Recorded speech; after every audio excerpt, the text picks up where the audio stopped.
Labvakar visi mani mīļie klausītāji un labvakar visi mani mīļie skatītāji. Mani sauc Kristīna un šovakar es jums izlikšu tāro salikumu par to, kas jūs sagaida nākamajā nedēļā no 20. līdz 26. septembrim 2020. gadā. Tātad izvēlamies to, kas rezonē katram no mums, kā mums vairāk šķiet, kas varētu būt priekš mums. To arī pamanām.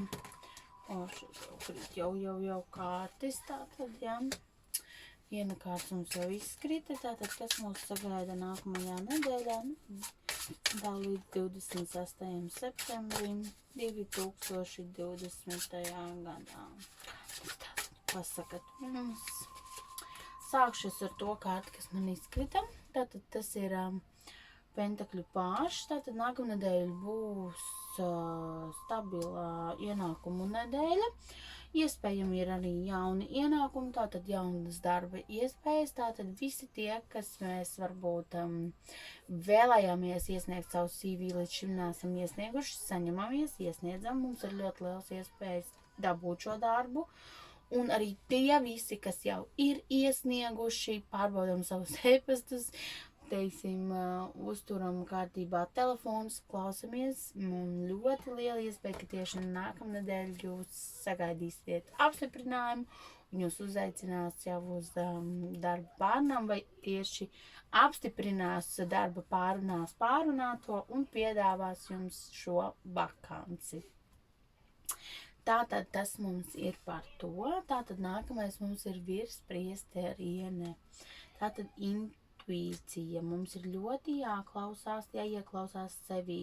Ja mums iekšēji, piemēram, liekas labāk varbūt tur neiet, labāk to nedarīt, vai varbūt labāk tur nebraukt, vai arī, piemēram, kaut ko jums dod, piemēram, kāds un jūs pilnīgi negribat to ņemt.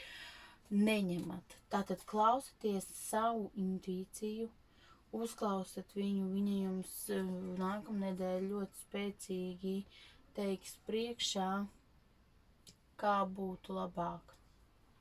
Ņemsim to vērā. Un lūk, cik skaista kārts, iemīlējušies.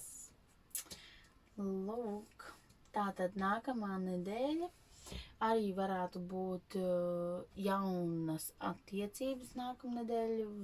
Ja varbūt nebijāt līdz šim pārliecināti par satikto partneri, tātad šī kārtas nozīmē, ka tomēr jums ir iespējas ar viņu izveidot labas attiecības un iemīlēties. Šī ir arī, protams, izvēles kārtas. Vai mēs izvēlēsimies šo partneri, varbūt mēs vispār esam kaut kādas izvēles priekšā, ne tikai partnera, bet arī, darba ziņā vai kaut kādā citā privātā jautājumā mums ir jāizdara izvēle. Mēs nevaram vairs svārstīties uz jā vai nē, bet mums ir beidzot jāizdara šī izvēle. Varbūt tā ir arī izvēle, vai mēs ļausim sev iemīlēties, un iemīlēties vajag. Mīlēt vajag mīlestība, tad tās ir kaut kas, tā ir emocija, ko mūsdienās cilvēkiem vajadzētu vēl vairāk.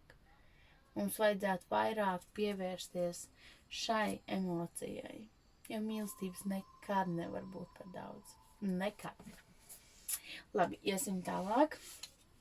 Tātad arī taisnīgums.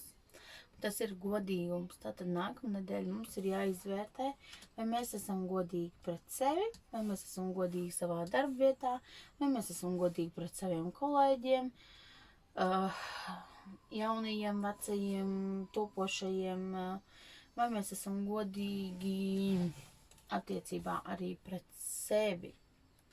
Vai visas, teiksim, vai mēs sevi par daudz nenosodam, vai mēs sevi par daudz nerājam, mums ir jābūt godīgiem. Varbūt, ka mēs rājam sevi atkal par maz. Varbūt mums liekas, ka mēs esam balti un pūkaini, bet īstenībā varbūt nemaz tik balti un pūkaini mēs neesam.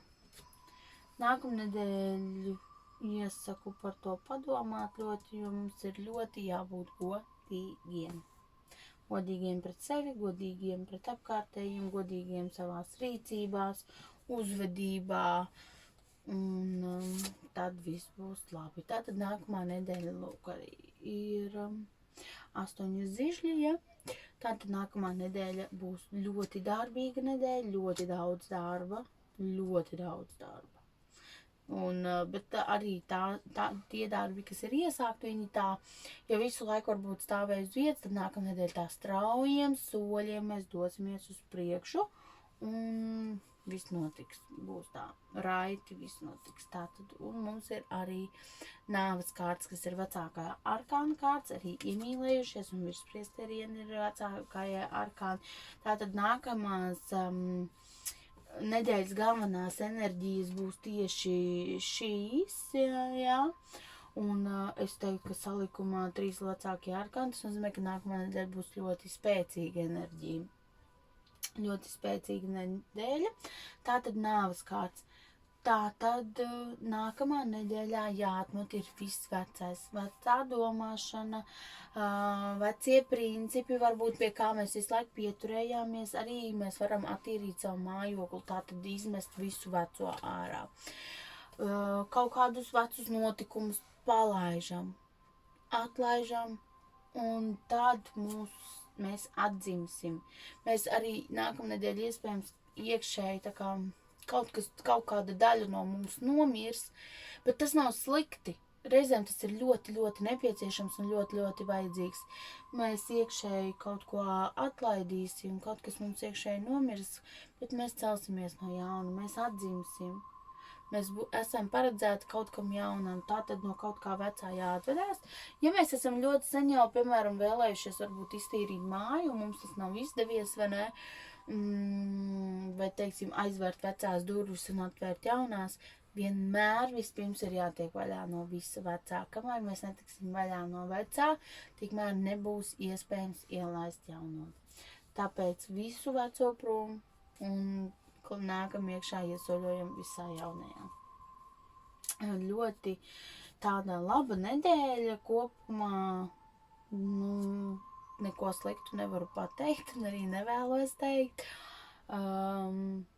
Ļoti labi, man patīk, ir laba nedēļa.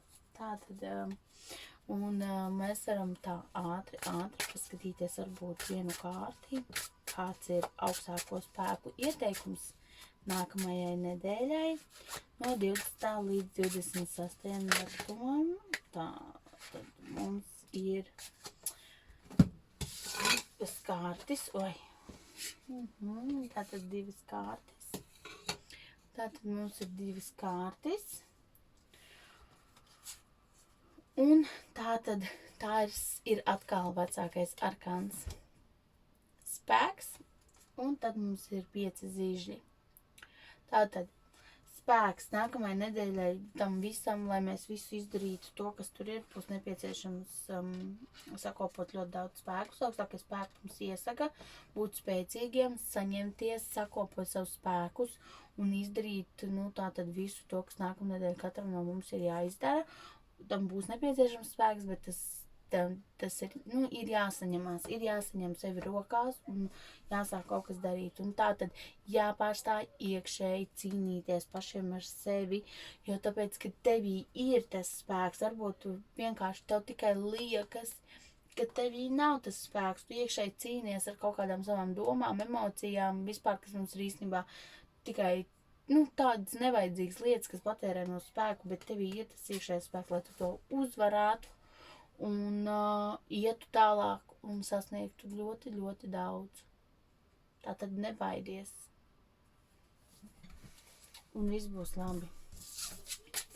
Un viss tiešām būs labi. Tādas mums ir kārtas nākamajai nedēļai. Priecājos, ka jūs noklausījāties un skatījāties mani. Tātad, ja vēlaties kaut kādu privātu izlikumu, rakstat man uz e-pastu fortuna@inbox.lv vai arī Facebook lapā Fortunu, klājat mani un rakstiet messengerī man par privātu jautājumu, par privātu tēmu. Droši visu sarunāsim, izlikšu kārtis un pastāstīšu par to, kas tur ir redzams. Jau par jums individuālu situāciju, no šī paņemsim to, kas mums katram ir nepieciešams. Un lai jums svētīga nākamā nedēļa un mīlestības pilna. Paldies jums! Tā!